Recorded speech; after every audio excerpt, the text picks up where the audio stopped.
சமூக மீடியா சொந்தங்களுக்கு வணக்கம். இன்றைய நாளிலும் மற்றொரு உலக செய்திகளின் ஒரே பார்வையோடு இணைந்திருக்கின்றோம். அந்த வகையிலே ஈரானில் போராட்டம் தீவிரம், அரசு அடக்குமுறையில் நூற்றுக்கணக்கானோர் பலி, ஆட்சி மாற்றம் சாத்தியமா? வெனிசுலாவின் தற்காலிக ஜனாதிபதி மதுரோ கைது செய்யப்பட்டதாக கூறப்படும் சம்பவத்திற்கு பிறகு ட்ரம்பின் வினோத பதிவு. வெளியேற்ற எச்சரிக்கைகளுக்கு பிறகு தாக்குதல், ஹெஸ்புல்லா இலக்குகளை இஸ்ரேல் தாக்குதல். ஈரான் தொடர்பாக ட்ரம்பின் தொடர் எச்சரிக்கைகள் என்ன சொல்கின்றன?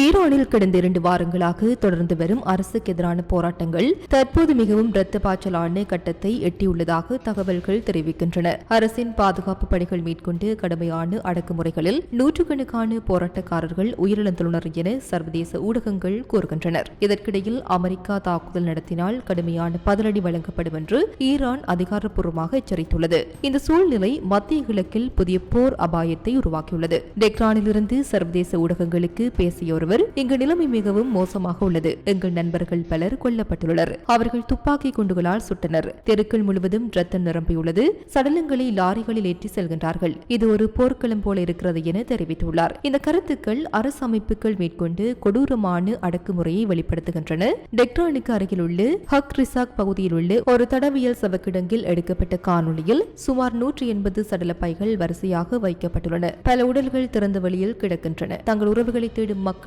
அழுகுரல்கள் கேட்கின்றன என அதிர்ச்சி தரும் காட்சிகள் பதிவாகியுள்ளன. அமெரிக்காவை சேர்ந்து மனித உரிமை ஆர்வலர் செய்தி நிறுவனம் வெளியிட்டுள்ள தகவலின்படி 495 போராட்டக்காரர்கள், 48 பாதுகாப்பு படையினர் இதுவரை உயிரிழந்துள்ளனர். மேலும் கடந்த 2 வாரங்களில் 10,600க்கும் மேற்பட்டோர் கைது செய்யப்பட்டுள்ளதாக தெரிவிக்கப்பட்டுள்ளது. ஈரானில் நிலவும் அரசியல் மற்றும் சமூக பதற்றங்களுக்கு மத்தியில் அரசுக்கு எதிரான போராட்டங்கள் நாடு முழுவதும் பரவி உச்சதலைவர் அயதுல்லா அலி காமேனியின் சொந்த ஊர் வரை சென்றடைந்துள்ளதாக தகவல்கள் வெளியாகியுள்ளன. இந்த நிலை குறித்து கருத்து தெரிவித்து அயதுல்லா காமெனி, ஈரானில் நடைபெறும் அமைதியின்மைக்கு வெளிநாட்டு சக்திகளின் செல்வாக்கே காரணம் என்று கூறி போராட்டக்காரர்கள் மீது குற்றச்சாட்டுகளை முன்வைத்துள்ளார். ஒரு சர்வதேச மனித உரிமை அமைப்பு வெளியிட்டுள்ள அறிக்கையில், போராட்டங்களை ஒடுக்க ஈரானிய பாதுகாப்பு படைகள் கொடூரமான கொலைகள் உள்ளிட்ட கடுமையான நடவடிக்கைகளில் ஈடுபட்டுள்ளதாக குற்றம் சாட்டப்பட்டுள்ளது. இந்த போராட்டங்கள் ஈரானின் இஸ்லாமிய குடியரசுக்கு எதிராக இதுவரை நடந்த மிகப்பெரிய போராட்டங்களுள் ஒன்றாக பார்க்கப்படுகின்றன. நிலைமையை கட்டுப்படுத்தும் நோக்கில் அரசாங்கத்திற்கு ஆதரவாக எதிர்ப்பேரணிகள் நடத்த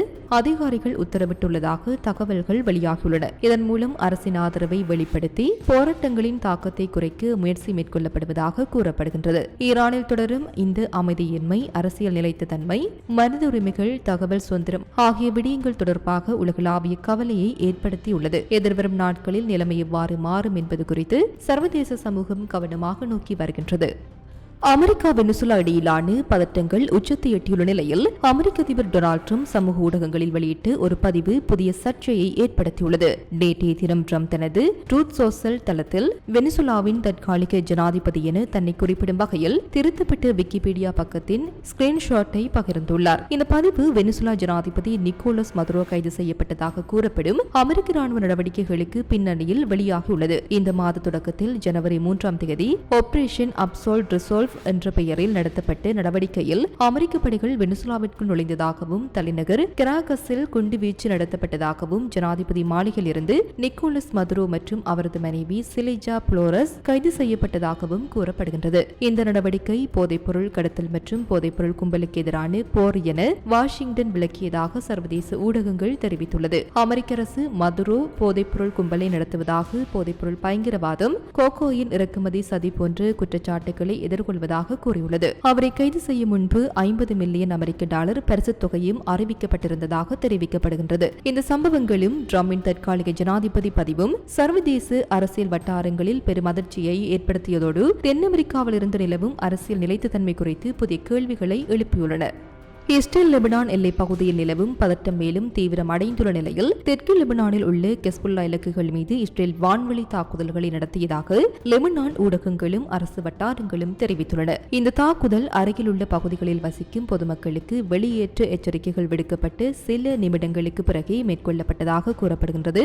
லெபனான் ஊடகங்கள் மற்றும் பாதுகாப்பு வட்டாரங்களின் தகவலின்படி ஜஸ்லின், இக்லீம், அல் துபா, சைதா மாவட்டத்தின் சில பகுதிகள் ஆகிய பகுதிகளை குறிவைத்து தாக்குதல் நடத்தியுள்ளன. இந்த பகுதிகள் ஹெஸ்புல்லாவுடன் தொடர்புடைய ஆயுத களஞ்சியங்கள் மற்றும் உள்கட்டமைப்புகள் உள்ளதாக இஸ்ரேல் முன்னதாக கூறி வந்த பகுதிகளாகும். தாக்குதலுக்கு பின்னர் பல இடங்களில் அடர்ந்த புகை மேகங்கள் எழுந்ததாக பொதுமக்கள் பீதி அடைந்து பாதுகாப்பான இடங்களுக்கு தஞ்சம் அடைந்ததாக உள்ளூர் ஊடகங்கள் செய்தி வெளியிட்டுள்ளன. இந்த தாக்குதலில் ஒருவர் உயிரிழந்ததாக ஆரம்பகட்ட தகவல்கள் தெரிவிக்கின்றன. எனினும் உயிரிழப்புகள், காயமடைந்தோர் எண்ணிக்கை மற்றும் சொத்து சேதம் தொடர்பான முழுமையான விவரங்களை லெபனான் அதிகாரிகள் இன்னும் உறுதிப்படுத்தவில்லை. இஸ்ரேல் பாதுகாப்பு படைகள் வெளியிட்டுள்ள அறிக்கையில் எல்லை பகுதிகளில் இருந்து இஸ்ரேலை நோக்கி உருவாகும் அச்சுறுத்தல்களை தடுக்கும் நோக்கில் ஹெஸ்புல்லாவுடன் தொடர்புடைய ஆயுதங்கள், ஏவுகணை உள்கட்டமைப்புகள் மற்றும் செயல்பாட்டு மையங்களை குறிவைத்து தாக்குதல் நடத்தப்பட்டதாக தெரிவித்துள்ளது. எங்கள் குடிமக்களின் பாதுகாப்பை உறுதி செய்ய தேவையான நடவடிக்கைகள் தொடரும் என ராணுவம் கூறியுள்ளது. இந்த நிலையில் இஸ்ரேலின் இந்த சமீபத்திய தாக்குதல் பிராந்திய அளவில் பெரிய மோதல்களாக மாறும் அபாயம் இருப்பதாக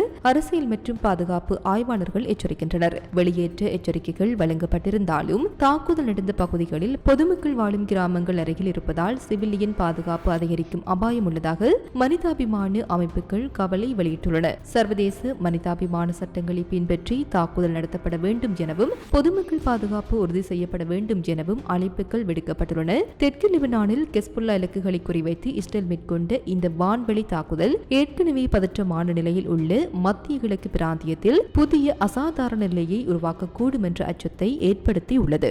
ஈரானில் நடைபெறும் அரசுக்கு எதிரான போராட்டங்கள் நாடு முழுவதும் பரவியுள்ள நிலையில் அமெரிக்க ஜனாதிபதி டொனால்டு ட்ரம்ப் வெளியிட்டுள்ள தொடர் எச்சரிக்கைகள் மற்றும் கடுமையான கருத்துக்கள் அமெரிக்கா ஈரான் உறவுகளில் புதிய மற்றும் ஆபத்தான திருப்பத்தை உருவாக்கியுள்ளன. ஈரானில் போராட்டங்களின் போது ஏற்பட்ட உயிரிழப்புகள் மற்றும் அமெரிக்கா எடுக்கக்கூடிய நடவடிக்கைகள் குறித்து கேட்டபோது ட்ரம்ப் கூறியதாவது: நாங்கள் இதை மிகவும் தீவிரமாக பரிசீலித்து வருகின்றோம். அமெரிக்க ராணுவம் இதை பரிசீலித்து வருகின்றது. சில வலுவான விருப்பங்களை நாங்கள் ஆராய்ந்து வருகின்றோம். ஒரு முடிவை எடுப்போம் எனும் கருத்து அமெரிக்க ராணுவ தலையீடு குறித்து ஊகங்களை மேலும் வலுப்படுத்தியுள்ளது. ஜனவரி 2 அன்று ஈரானில் போராட்டங்கள் தீவிரமடைந்த பின்னணியில் ட்ரம்ப் தனது முதல் முக்கிய எச்சரிக்கையை வெளியிட்டார். ட்ரூத் சோசியல் தளத்தில் அவர் கூறியதாவது: ஈரான் அமைதியான போராட்டக்காரர்களை வன்முறையில் கொன்றால் அது அவர்களின் வழக்கம். அமெரிக்கா இதை அனுமதிக்காது. அமெரிக்கா பூட்டப்பட்டு சுமை ஏற்பட்டு செல்ல தயாராக உள்ளது. இந்த வார்த்தைகள் நேரடி ராணுவ நடவடிக்கைக்கான சைகையா என்ற கேள்வியை எழுப்பின. அடுத்து ஜனவரி 8-9 திகதிகளில் போராட்டங்கள் மேலும் தீவிரமடைந்த போது ட்ரம்ப் இன்னும் கடுமையான மொழியில் பேசினார். ஈரானிய தலைவர்கள் பெரிய சிக்கலில் உள்ளனர். ஈரானிய ராணுவம் போராட்டக்காரர்களை சுட்டால் நாங்களும் சுடத் தொடங்குவோம். நீங்கள் சுடத் தொடங்காமல் இருப்பது நல்லது. இந்த கருத்து அமெரிக்கா நேரடியாக ராணுவ நடவடிக்கையில் ஈடுபடுமா என்ற அச்சத்தை உலகளவில் உருவாக்கியது. போராட்டங்கள் 100க்கும் மேற்பட்ட நகரங்களுக்கு பரவிய நிலையில் ஜனவரி 9 அன்று ட்ரம்ப் ஈரான் மக்களை நேரடியாக பாராட்டினார். நீங்கள் துணிச்சலான மக்கள். உங்கள் நாட்டிற்கு என்ன நடந்தது என்பது வெட்கக்கேடானது. இந்த கருத்து ஈரானின் உள்நாட்டு விவகாரங்களில் அமெரிக்கா தலையிடுகின்றது என்று டெஹ்ரானின் குற்றச்சாட்டுகளை மேலும் தீவிரப்படுத்தியது. ஜனவரி 10 அன்று ட்ரூத் சோசியல் வெளியிட்டு மற்றும் ஒரு பதிவில் ட்ரம்ப் கூறியதாவது: ஈரான் சுதந்திரத்தை எதிர்நோக்குகின்றது. ஒருவேளை இதற்கு முன் எப்போதும் இல்லாத அளவிற்கு அமெரிக்கா உதவ தயாராக உள்ளது. இந்த பதிவு அமெரிக்காவின் அரசியல் அல்லது ராணுவ ஆதரவு குறித்து புதிய ஊகங்களை எழுப்பியது. நேற்றைய தினம் அமெரிக்கா தாக்குதல் நடத்துமா என்ற கேள்விகளுக்கு பதிலளித்த ட்ரம்ப் இதன் அர்த்தம் தரையில் காலனியுடன் இறங்குவது அல்ல, ஆனால் வலிக்கும் இடத்தில் அவர்களை மிகவும் கடுமையாக தாக்குவது என அவர் குறிப்பிட்டுள்ளார். மேலும் அவர் எச்சரித்ததாவது: ஈரான் அமெரிக்க தளங்களை தாக்கினால் இதற்கு முன்பு ஒருபோதும் தாக்கப்படாத அளவில் அமெரிக்கா பதிலடி கொடுக்கும் என்றார். டிசம்பர் தொடக்கத்தில் பொருளாதார வீழ்ச்சி மற்றும் வாழ்க்கை செலவு உயர்வு காரணமாக போராட்டங்கள் தொடங்கின. பின்னர் அவை ஆட்சியை முடிவுக்கு கொண்டு வர வேண்டும், உச்ச தலைவரை நீக்க வேண்டும் என்ற கோரிக்கைகளாக மாறின. போராட்டங்கள் நாடு முழுவதும் பரவின. நாடு கடத்தப்பட்ட ஈரானின் முன்னாள் அரச குடும்பத்தைச் சேர்ந்த ரெசா பக்லவி நாடு திரும்புவதற்கான செய்கைகளை வெளிப்படுத்தியுள்ளார். ட்ரம்பின் தொடர் எச்சரிக்கைகள் ஈரானில் போராட்டக்காரர்களுக்கு உளவியல் ஆதரவாக இருந்தாலும் அதே நேரத்தில் அமெரிக்கா ஈரான் நேரடி முதலுக்கான அபாயத்தையும் கணிசமாக உயர்த்தியுள்ளது. அமெரிக்காவின் அடுத்த நடவடிக்கை, சர்வதேச சக்திகளின் தலையீடு என்பனவையே இந்த நெருக்கடியின் திசையை தீர்மானிக்கும் முக்கிய காரணிகளாக இருக்கும். இத்துடன் குறித்த காணொளி நிறைவு பெறுகின்றது. இது தொடர்பிலான உங்களுடைய கருத்துக்களை கமெண்ட் வாயிலாக தெரிவிக்கலாம். இது போன்ற பல செய்திகளை தெரிந்து கொள்ள நம்முடைய சமூக மீடியா யூடியூப் சேனலை சப்ஸ்கிரைப் செய்து அருகில் உள்ள பெல் பட்டனை கிளிக் செய்யுங்கள். மேலும் செய்திகளை உடனுக்குடன் தெரிந்து கொள்ள சமூகமீடியா.com என்ற இணையதளத்தின் வாயிலாக எங்களுடன் இணைந்திருங்கள்.